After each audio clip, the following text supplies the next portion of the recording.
हम सामवेद के आरण्यक पढ़ रहे थे। इसके बाद हमारा 4th पार्ट है ये, है ना, आरण्यक का। तो हमारे सामवेद के आरण्यक का टॉपिक बन रहा था बस। सामवेद के आरण्यक में हमारा पहला आएगा तवलकार, ठीक है। दूसरा हम पढ़ेंगे छांदोग्य। तो इसमें देख लीजिए, तवलकार सामवेद की जैमिनी शाखा से ही लिया गया है, ठीक है। और तवल का अर्थ होता है संगीतज्ञ। सामवेद टोटल किससे संबंधित है? ये सामवेद जो है वो पूर्णतः संगीत से संबंधित है। तो यहाँ संगीत का ही वर्णन है और इसे जैमिनी उपनिषद भी कहा गया है। क्यों कहा गया है? क्योंकि ये जैमिनी शाखा से लिया गया है, ठीक है। इसमें अध्याय देख लेते हैं। तवलकार में जो अध्याय हैं वो है 4 अध्याय, ठीक है। 4 अध्यायों को अनुवाकों में विभक्त किया गया है, अनुवाकों में विभक्त किया गया है।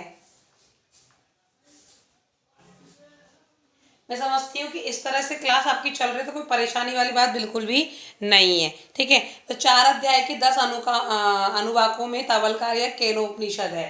तो देखिए, एक पॉइंट और है इसका कि जो 4 अध्याय हैं, ठीक है, या कह सकते हैं चौथा अध्याय, ठीक है, या कहते हैं चतुर्थ अध्याय। ये चतुर्थ अध्याय जो है इसके 10वें अनुवाक में, इसके 10वें अनुवाक में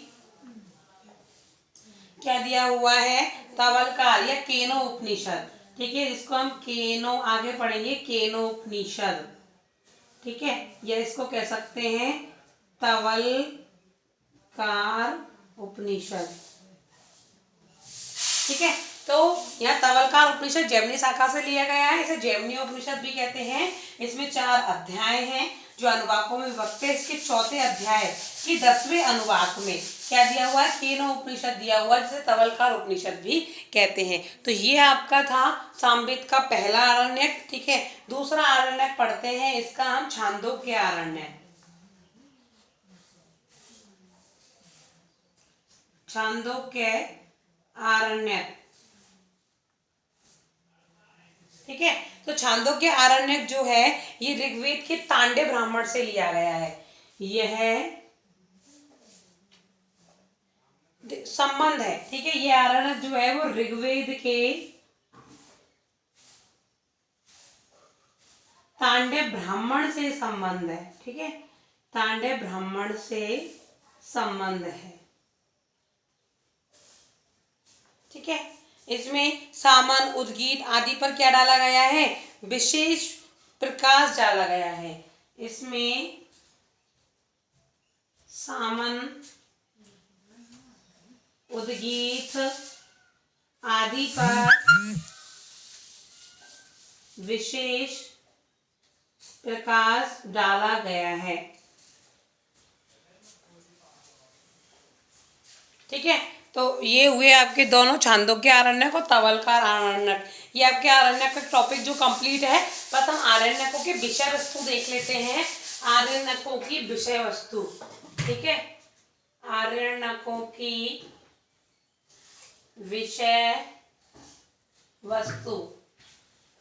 मैं जो आपके लिए वीडियो बना रही हूँ, ये वीडियो आप कंप्लीट देखोगे तो ही आप नोट्स बना पाओगे, ठीक है। तो आप इसके पहले विषय में ब्रह्म विद्या देख सकते हैं,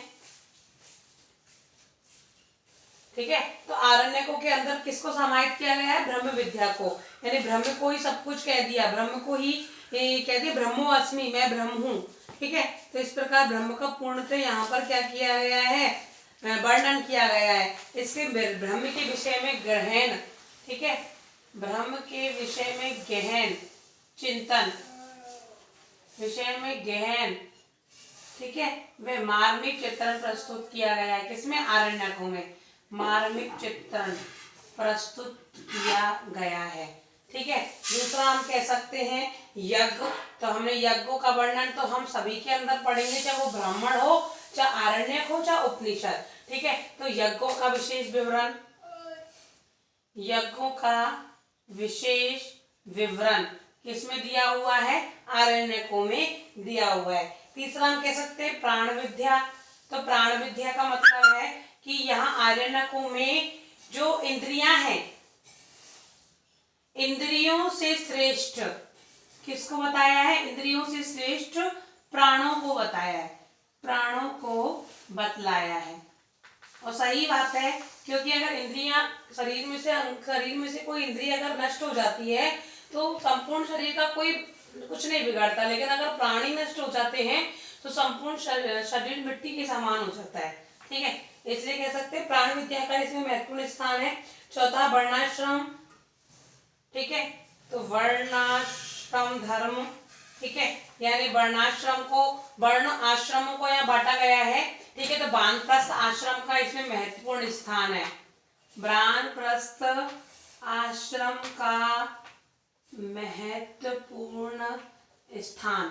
ठीक है, तो इस प्रकार हम कह सकते हैं कि आपके आरण्यकों का ये चौथा पार्ट है, ये जो कंप्लीट हुआ। सामवेद के आरण्यक हमारे घट रहे थे, जिसमें तवलकार और एक छांदोग्य आरण्यक, ठीक है, जो सामवेद की शाखाओं से लिए गए हैं। तवल का मतलब संगीतज्ञ, जैमिनी उपनिषद भी इसे कहते हैं।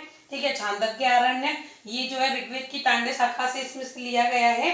ठीक है, और ये सामन और उद्गीत, ठीक है, इनका इसमें क्या है, विशेष प्रभाव दिखाया गया है। सामन उद्गीत और सारे गामा पाधानी सा, इस प्रकार जो हम संगीत में जो शब्द पढ़ते हैं ये उसी का असर हुआ है। ठीक है, आरण्यकों की विषय वस्तु कह सकते हैं कि इसमें ब्रह्म विद्या का महत्वपूर्ण स्थान है, यज्ञों का महत्वपूर्ण स्थान है, प्राण विद्या इंद्रियों से परे या इंद्रियों से श्रेष्ठ प्राण को बताया गया है, और वर्णाश्रम धर्म। ठीक है, तो वानप्रस्थ आश्रम का महत्वपूर्ण स्थान, क्योंकि हमने प्रारंभ में पढ़ा था कि जो वर्ण आश्रम यानी वानप्रस्थ में जो रहने वाले लोग हैं उनके लिए इन आरण्यकों का महत्वपूर्ण स्थान है, बहुत उपयोगी है। तो इस प्रकार आपके आरण्यकों का चौथा पार्ट कंप्लीट हुआ।